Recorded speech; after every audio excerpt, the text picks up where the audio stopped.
जय जय श्री राधे, जय जय শ্রী কৃষ্ণ। আজকে আমি এই যে ভিডিওটা বানাতে চলেছি, এটা একটা সত্য কথা।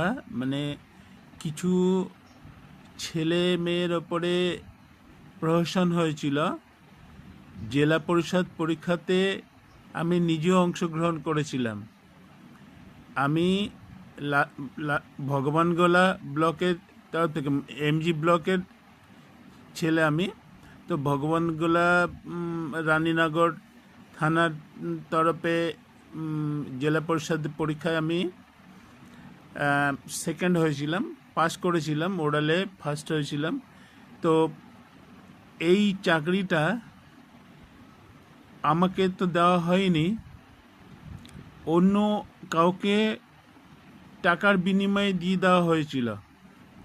আমার কাছে সরাসরি তখন কংগ্রেসি নেতা সুজিত দাস নামক একজন ছিল, আর জেলা পরিষদের সভাধিপতি খুব সম্ভব ছিল তখন সিদ্দিকা বেগম।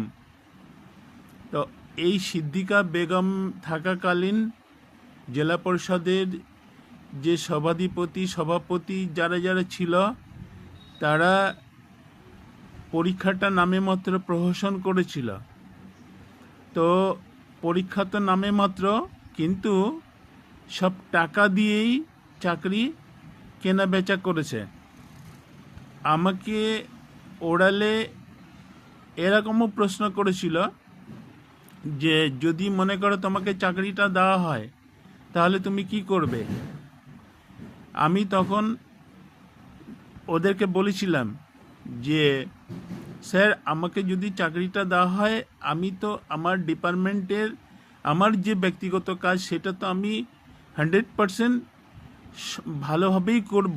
তারপরেও যদি আমার কাছে কোনো সময় থাকে, আমি আমার উচ্চ আধিকারিক এবং সহকর্মীদের যথাসাধ্য আমার তরফ থেকে মনে প্রাণে আমি তাদেরকে হেল্প করব, সাহায্য করব, তাদের কাজও করে দেওয়ার চেষ্টা করব। আমি চেয়েছিলাম আমার ব্লকের উন্নতি সাধন করতে। তো একটা চাকরি পেলে একটা ছেলে স্বভাবত কী করে, ঘর পরিবারের সে কিছু উন্নতি বিধান করে, তার জীবনটাকে সে সহজ সরল পথে নিয়ে আসে। কিন্তু আজকে যাদের ওপরে এই সমাজের দায়িত্ব দেওয়া রয়েছে, জেলা পরিষদ মানে কি, একটা জেলার কি করে উন্নতি বিধান হবে, এইভাবেই যাদেরকে ওখানে বসানো হয়েছে। তো এরা কি করেছে, এইভাবে টাকার বিনিময়ে চাকরি কেনা বেচা করেছে। আজকে আমি এতদিন পরে এই ভিডিওটা কেন বানাচ্ছি, কারণ আমার কাছে কোনো মোবাইল ছিল না, আমার কাছে কোনো পয়সা ছিল না যে আমি কোর্ট কাচারির সাহায্য নেব। কোর্টে যেতে গেলে একটা উকিলকে ধরতে গেলে যত পয়সা লাগে সেগুলো আমার কাছে ছিল না। আমাকে সাহায্য করার, আমাকে পথ দেখানোর কেউই ছিল না। আমি একজন বড় ভাইকে বলেছিলাম যে ভাই, তুমি তো অধীর দাদার হয়ে একবার ভোটে দাঁড়িয়েছিলে, তো তুমি যদি অধীর দাদাকে এই ব্যাপারটা বলে আমাকে একটু সাহায্য করো, আমি চিরজনম তোমার কথা মনে রাখবো, তোমার কথা আমি শুনে চলবো, তোমার দল করব। কিন্তু সে মহান আত্মা আজকে সে ব্যাঙ্গালোরে ভেলুরে কোনো একটা রোগের জন্য অ্যাডমিটেড আছে। তো উনি বলেছিলেন যে আরে এসব করে কি হবে, সব আমার কৃষ্ণ দেখবে, তুই কৃষ্ণ নাম নিতে থাক, সব ঠিক হয়ে যাবে। কিন্তু উনি আজকে কৃষ্ণ নাম নিতে পারছেন না, ক্যাঁকু করছেন, ওই ক্যাঁকু আওয়াজ মুখ দিয়ে বেড়াচ্ছে রোগ শোকে।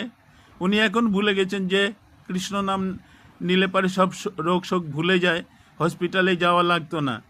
তো উনি সেই মুহূর্তে ভুলে গেছিল, উনি বড় প্রিয়জন ছিল। তো আজকে যদি আমি সেই চাকরিটা পেতাম, আমি কিন্তু দেশের যে সত্যিকারের যুব সম্প্রদায়ের যে সংগঠিত মানসিকতা এবং তাদেরকে ভালো পথে নিয়ে যাওয়া, সেটা আমি করতে পারতাম। আমি কলেজ লাইফে এনসিসি পরিচালনা করতাম, আমি স্কুল লাইফে আসর পরিচালনা করতাম, একটা লিডিং পার্ট আমার মধ্যে ছিল। আমি নিজে গান রচনা করি, কবিতা লিখি, ছবি আঁকি, জিমনাস্টিক করতাম। এরকম ভালো কাজে আমার কোনো ছিল না, অস্পৃহা ছিল না, মানে অরুচি ছিল না, যেখানে আমি ভাবতাম যে আমিও দেশে কাজে লাগবো। আমি এটাও ভাবতাম যে আমি দেশের একজন সুন্দর সেনা হব, দেশের জন্য নিজের জীবন বিসর্জন দিব। কিন্তু যে কবার লাইনে গেলাম কোনো না কোনোভাবে আমাকে বহিষ্কার করা হলো। লাস্টবার লালবাগ বিএসএফ ক্যাম্পে আমি গেলাম, তখন ক্যাম্প কমান্ডার বললেন যে দেখো তোমার তো বয়স এখন 23 দিন বেশি হয়ে গেছে, তো তুমি যে জিডি ক্লার্ক গ্রুপে আসতে চেয়েছো এটা হবে না, তোমাকে ডি গ্রুপে আমি নিতে পারি।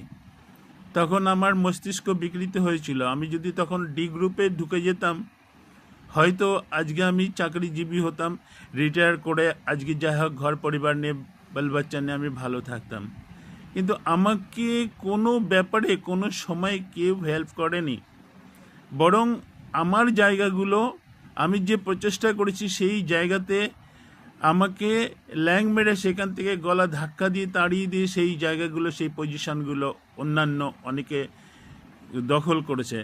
আমি কত কথা বলবো, এরকম জীবনে আমি নিজের পায়ে দাঁড়ানোর জন্য অনেক রকমের চেষ্টাতে ব্রতী হয়েছিলাম, কিন্তু সেখান থেকে আমাকে সরিয়ে দেওয়া হয়েছে রাজনীতি চক্রান্ত করে। সমাজের ভালো ভালো লোকরা সেখান থেকে আমাকে সরিয়ে দিয়েছে, তো তাদেরকে ভালো লোক কী করে বলবো। তো আজকে এই ভিডিওটা বানানোর পেছনে আমার একটা উদ্দেশ্য রয়েছে, যে আজকে যদি বিজেপির কোনো দলনায়ক এই জেলা পরিষদ সংগঠিত করে, জেলা পরিষদ যদি বিজেপির আওতায় আসে, বা মুর্শিদাবাদটা যদি কোনো বিজেপির আওতায় আসে, বিজেপির যদি সুন্দর কোনো দলনায়ক হয়, সেই যদি সুন্দর একটা মানুষ হয়, তাহলে আমি তাকে বলছি, এইসব নেতাদের বলছি ভারতের, যে যারা বিজেপিকে সংগঠন করছেন, যারা ভারতকে আগে নিয়ে যাওয়ার চেষ্টা করছেন, তাদেরকে বলবো এই কেসগুলো আবার হ্যান্ডেল করতে। যারা পয়সা দিয়ে ওখানে ঢুকেছে, এখনও যদি তারা সেই পদ অধিকার করে চাকরি বাকরি করে, তাদের পেছনে কোনো সরকারি তদন্ত হওয়া উচিত। এবং যাদের পাশ করা সত্ত্বেও যারা চাকরিগুলো পায়নি টাকার জন্য, তাদের কি হবে, তাদের সুযোগ্য বিচার হওয়া উচিত। আমি অনেক জায়গায় দেখেছি 20 বছর পর, 15 বছর পর, 10 বছর পর যার চাকরিটা হওয়ার কথা ছিল, তার সম্পূর্ণ খেসারত সমেত তাকে সেই জায়গাটা আবার দেওয়া হয়েছে। কিন্তু আমি তো এখন বয়সের শেষ মুহূর্তে, আমাকে তো সেই চাকরিটা দেওয়া হবে না। তাহলে কি আমার ওই পজিশনে যে বেতন টেতন যা ছিল, যা কিছু ছিল, যেটা অন্যরা নিয়ে গেছে, তাদের কাছ থেকে কি সেই পয়সাটা আমাকে দেওয়া হবে? কিন্তু এগুলো হয় না।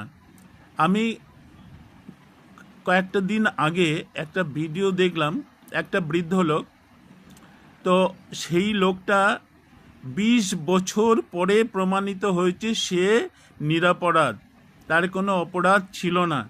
20 বছর পরে তাকে ছেড়ে দেওয়া হয়েছে, যখন কোনো একটা ভালো সহৃদয় ব্যক্তি এসে কেসগুলো তদারকি করছিল, যে এই জেলের মধ্যে কারা কারা আছে, এরা কি সত্যিকারে কোনো কালপ্রিট।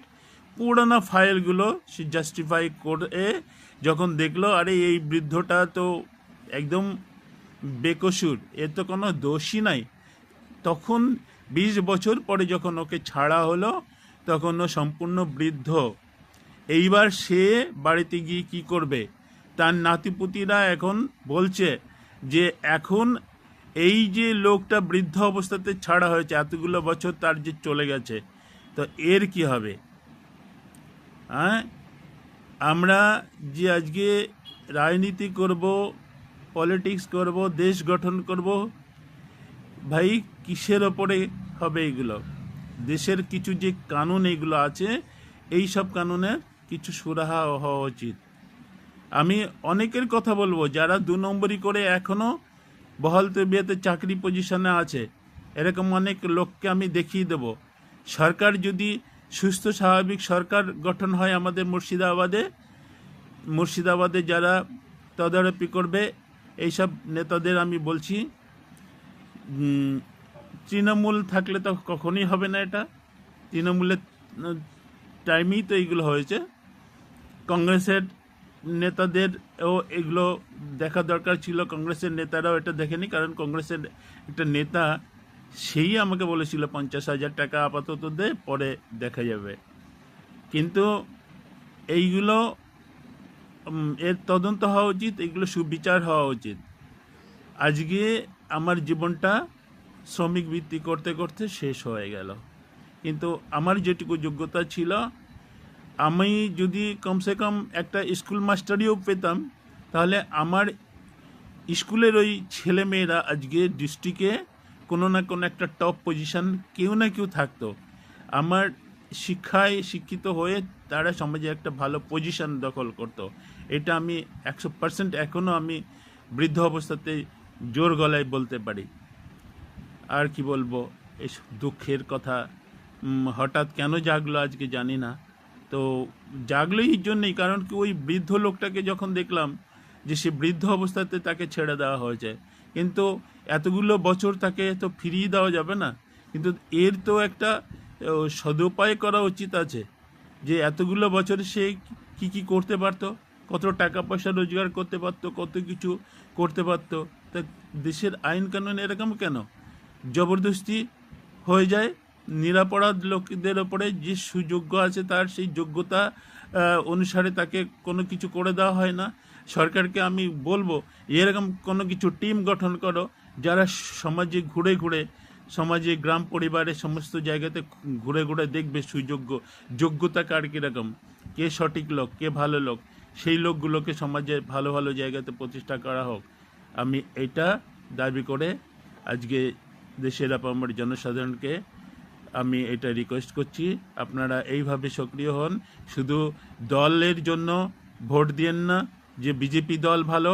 আরে দল ভালো হলে কি হবে? দলে যদি লোক ভালো না হয়ে যায়, তাহলে সেই দলের ভোট আমি কাকে দিচ্ছি? দল ভালো, যে লোকটাকে ভোট দিচ্ছি সেই লোকটা ভালো না, তাহলে কী লাভ আছে এরকম ভোট দিয়ে? তারপরে শুধু এটা না, আমি অনেক এবারও দেখেছি যারা কনফার্ম টিকিট না হওয়ার জন্য ফ্যামিলি মেম্বার, কত ফ্যামিলি ভোট থেকে বঞ্চিত হয়েছে। আমি ইলেকশন কমিশনকে এর আগেও আমি ভিডিও মাধ্যম দিয়ে বলেছিলাম, কারণ আমি ডাইরেক্ট তো কারোর সঙ্গে কথা বলতে পারি না, আমরা একদম ছোটো মোটো মানুষ, তা আমাদের সঙ্গে বড় বড় নেতাদের কি করে কথাবার্তা হবে, এটা সম্ভব না। আর আমরা কাজেই সবসময় ব্যস্ত থাকি। তো আমি ইলেকশন কমিশনকে বলবো যে এরকম কিছু ব্যবস্থা করা হোক, যেরকম এটিএম সিস্টেম আছে, এটিএম কার্ড নিয়ে আমি ভারতের যে কোনো জায়গাতে গিয়ে আমি পয়সা ওঠাতে পারি, আমার প্রয়োজনের চাহিদা মেটাতে পারি।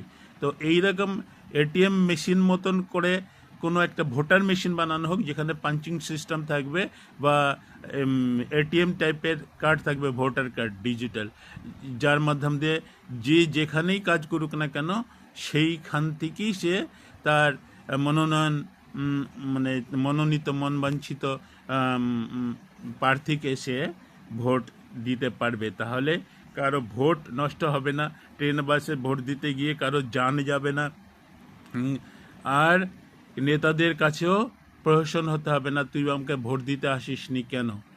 আরে ভাই, ভোট দিতে আসিসনি কেন, একটা ভোটের মূল্য তুমি দিতে পারো? কত মূল্য? ভোটের মূল্যায়ন আজকে যে নেতা হিসাবে দাঁড়াচ্ছি আমরা সেও জানি না, আর যে ভোট দিতে যাচ্ছি সেও জানি না।